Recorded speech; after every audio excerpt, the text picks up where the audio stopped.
Haitis pernelyg dažnai priprato prie suluošinimo.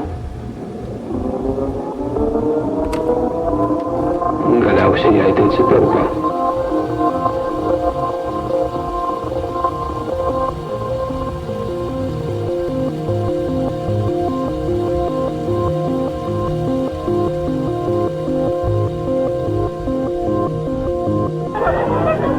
Pai do céu!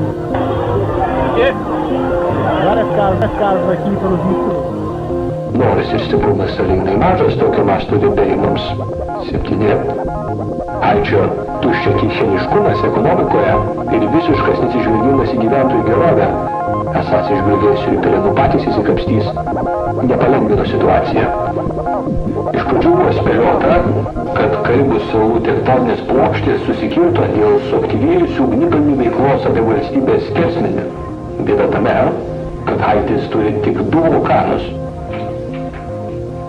kurie net nėra aktyvūs, tad tikrosios priežastys slypi žemės gelmėse ir jų mistiškiausiuose magmos šokuose.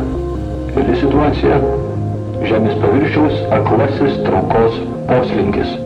Haičio žemės drebėjimas sukėlė būtent tokias katastrofiškas pasekmes, nes įšilus globaliai žemės temperatūrai nuo klimato kaitos taip pat pakito seizminė žemės plutos veikla.